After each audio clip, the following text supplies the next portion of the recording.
Hi guys, so my name is Jalynn Parrish. I am a fellow Gilman alumni now. I studied abroad last summer. I went to Kenya, Nairobi, Kenya. Yeah. So, for my follow-up service project, I decided to do a few YouTube videos, interview one of my fellow alumni. Stay tuned for that video.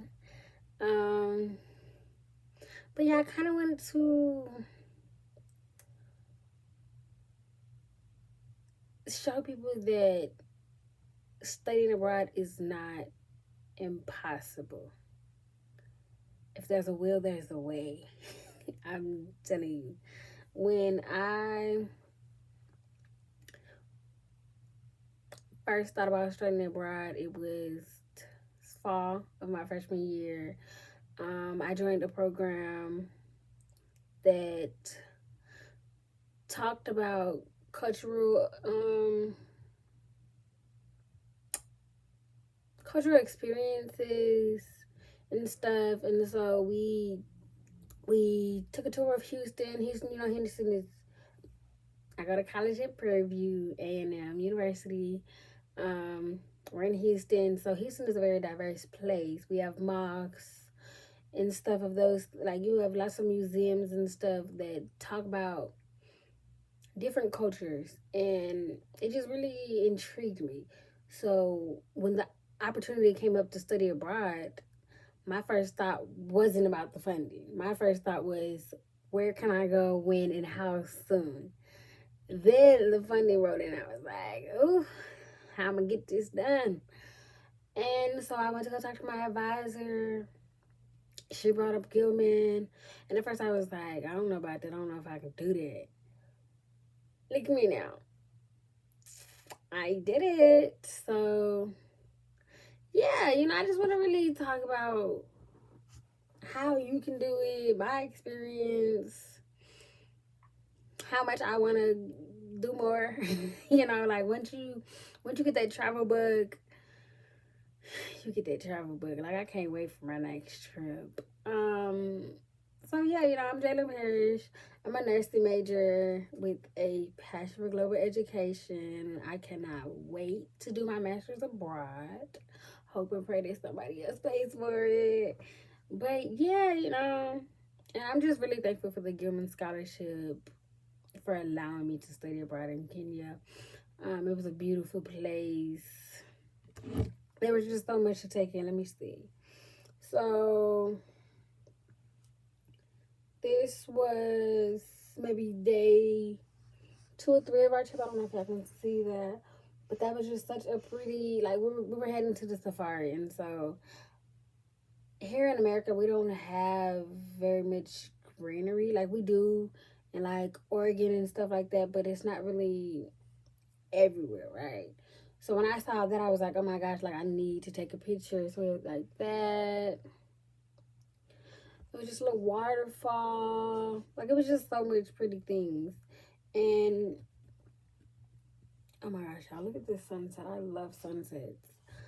So yeah, like I want everybody to be able to experience studying abroad and immersing yourself in other cultures and being able to come back with the experience and the skills needed to interact with the world. And we live in a very diverse world, and it's getting even more diverse as the days go by. So it's good to have those skills. Yeah.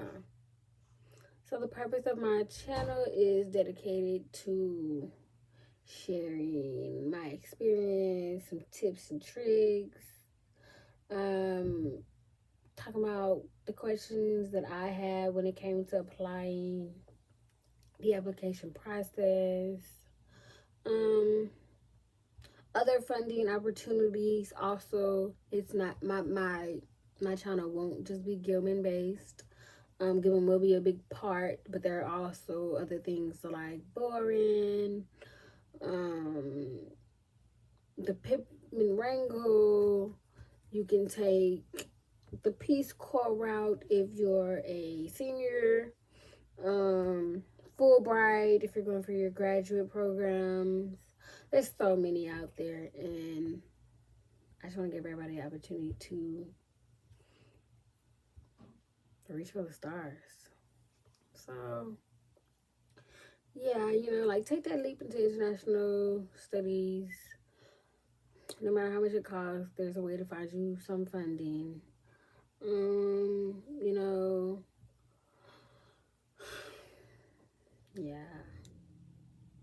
Let's see.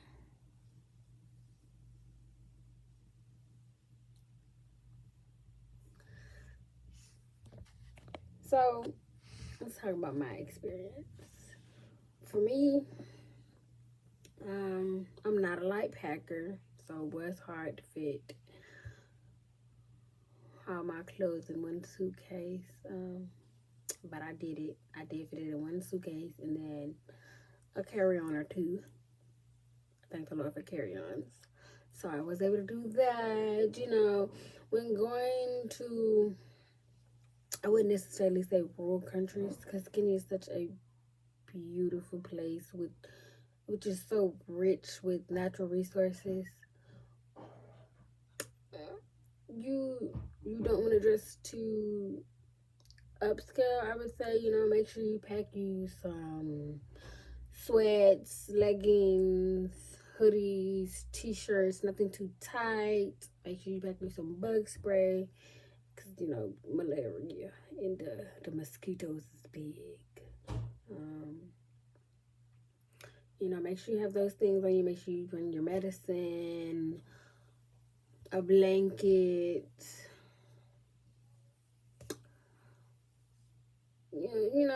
walking shoes because they do a lot of walking on that side where we were at. There was a lot of walking.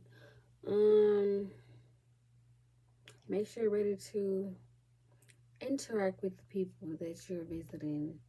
Don't be standoffish.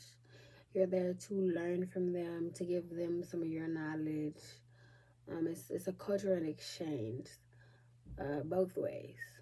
So, yeah.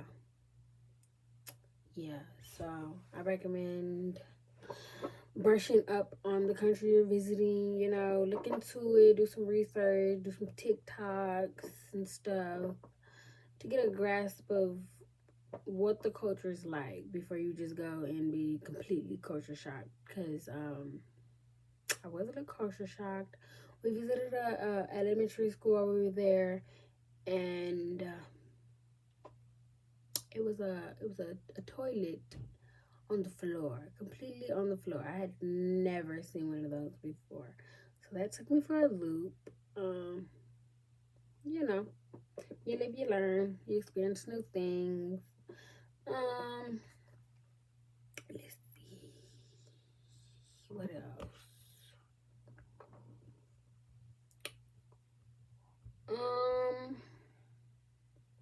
Oh, also, if you know that you're a texter, a good old vlogger and stuff, you will need a good old little Wi-Fi plan for them little weeks you will be up there. So I do recommend getting one of those or using WhatsApp. That was my go-to to contact my mama and my brothers and stuff like that, my friends. So, excuse me, there's always something that's going to help you reach out to people. Also, there is a huge time difference. I believe it was 9 hours in Kenya to Houston. So that was a big thing. When it was like 12 o'clock there, it was like 3 or 4 over here. So when we landed at 12, 11, 12-ish. And my mom had called and I was like, hey, what time is it over there? Like, what are y'all doing? She was like, yeah, I just got off from work. It's 3 o'clock. I said, oh, now that it's 3 o'clock, you've been up for a few hours and I'm just about to go to sleep. So it is hard to communicate with your folks on the other side, which sometimes you just gotta shut the phone off and focus on what you're doing and where you're at. That way you can fully experience the place you're visiting. Um, yeah, you know. Also, keep up with your belongings. Do not walk around with all your money and like your passports and stuff like that. Make sure you keep that stored away in a safe place because you lose some documents, you will not be getting back on that plane home. Yeah, that was a waking up call. Cause what do you mean? Yeah, so keep those safe. Let me see. What else? What else? Let me. Okay. So through our trip, so we were originally, so we visited 3 different places in Kenya. First we stayed in Nairobi for the first week. The second, that weekend, we went to Mombasa, which is on the coastal region. So that's where all like the beaches are and stuff. Um, Mombasa is predominantly Muslim. So when it came to going to the beach, it was more of a cover up, some pants, some shorts, make sure you have something to cover up. Respect the locals. It might not be your religion or it might not be your faith and stuff, but it's always good to respect others, especially when you're in a foreign place. So I do recommend making sure you have some clothes to cover up, be modest. Um, and then the third place we went to was Masai Mara. Masai Mara was the safari. The safari was fun. It was very interesting because the weather can change in a split of a second. I remember we first got to the hotel and it was dry and nice outside. Maybe 30 minutes later, the power went out and it started storming. So, always be prepared for the unexpected and be adaptable. You know, not everything is gonna go your way. Not everything is gonna follow the schedule. That's just how studying it right is. It it helps you manage your expectations when you go to study abroad. Don't necessarily hold out very high expectation for things because you're more likely to become disappointed when you go in it with expectations. I say go in it with an open mind, and be ready to learn things. So this was the safari. Let me see. This is Anglo-Saxon, I believe. I don't know if y'all ever see that. Let me see. All right, here's a clearer video. This is a lion. That's so pretty. By the time we went, they were kind of sleepy, so they weren't very rowdy, which was good because I don't really trust safari bands. We also saw some hyenas. We did not get to see the rhinos because the week before that, it did flood, so that wasn't great. It wasn't great at all. This was the little aftermath of the flood you can see behind us. That river flowing. There was a bridge that used to be there. That bridge was destroyed. So, nature takes its course. You can't help it. So that was that. It was just a lot of experience, but it was still so pretty at the safari. We enjoyed it. We did get to witness. Oh, what's our crocodile. Yes, we also saw some elephants. Look at this lion just laying there sleeping peacefully. You know, I like to do a little photography from here and then. Took pictures to a pretty tree in the middle of nowhere at the reserve. I'm trying to find the elephants. Here we are. Here's a herd of elephants. Around this time we encountered the elephants, our spider van did break down a little bit. You know, we did get stuck. So that was a little scary. But luckily our tour guide was very, very experienced. He did get us out that at the little mud puddle, and we hightailed it out of there. But yeah, overall it was a great experience. I love animals. I'm an animal person, so it was great. Yeah, and then the next day, I believe we we hiked a mountain. Yes, we did. We went to Gong Hills, and Gong Hills is a it's a trial of eight hills. I call them mountains, but it's a pile of 8 hills. We did 4 hills, and then went back down because we were running a little on time. So yeah, you know, but it was a great experience. You know, it was such a beautiful view at the top. The people were helpful. Make sure you have some water. Stay hydrated because they are at a higher altitude than us. So that was a key part, staying hydrated at that altitude. Yeah, also fun fact. A lot of athletes train on Gong Hills because of the altitude and how it